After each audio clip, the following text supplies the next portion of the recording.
What's going on, legends? So in this instalment of Dodgy Garage, we're going to replace the oil pressure sender. It's a bit dodgy. It's running really high. Usually when you have high oil pressure on the gauge, there'll be a number of things, of course, but generally the first thing I look at is the quality of the oil, which the oil is good. And then secondly, I'll look at the sender as opposed to the switch. So this is the sender. This sits down underneath the car and it's attached up to where the oil filter is. Got to remove the bash plate to get at this one, or at least the back bash plate. The two back bolts and the two center bolts. Sort of get your hand up in there and remove the pressure sender and put another one in. So you could almost do this one blindfolded. So give it a crack, guys. I'm actually replacing the dodgy one with another dodgy one. This is a second-hand one that I bought a while ago. New ones are really expensive and you can get them.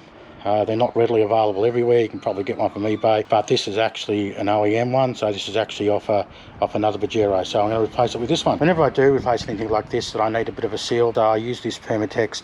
This is the aviation former gasket, so it's a liquid sealer, and but it does a good job. I use this on, say, head bolts and things like that. Yeah, so to get rid of the bash plates, you've got that bolt there, you've got that bolt there, you've got this one just here, and you've got another one right here. So you'll need to undo those 4 bolts. You can probably leave the 2 at the front because you're just wanting to take this bash plate off here. You don't necessarily have to remove this front one here. So these 4 bolts are all 12mm. So I don't know if you can see it very well, but there's the oil pressure sender up in there. So it's right next to the oil filter. Now this is a 6G74. This is a 3.5 litre double overhead cam. They may vary from engine type. The 6G72 may vary in position. I don't know where that is, but this on this particular model, that's where it sits there. There's a wire there that's got to be connected to it. It's a spade bit. So you pull that bit off and then you just unscrew that and replace it with the new one, and hopefully we'll fix the issue. So I've taken the old one out and put the other dodgy one back in. Just know when you take the pressure sensor out, you're going to have oil come out. So I put down a towel on the ground and it's going to go everywhere. So give it a good clean up, and while you're in here, again, have a good look around, check for any leak, check the belts. I know I've been through all this before. Any weeping,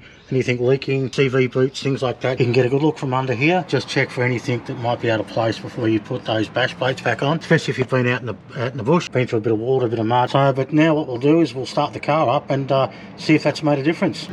So there we go, guys. Success. It was the oil pressure sender or sensor, whichever one you want to call it. So yeah, all good, guys. I've been for a quick trip. Oil pressure gauge never got above 50 to 60. It's about normal. So that's another job done and dusted. So that's all from the Dodgy 2IC and Workshop Apprentice. And hey, champions, chuck in a comment, like and subscribe. That'd be great.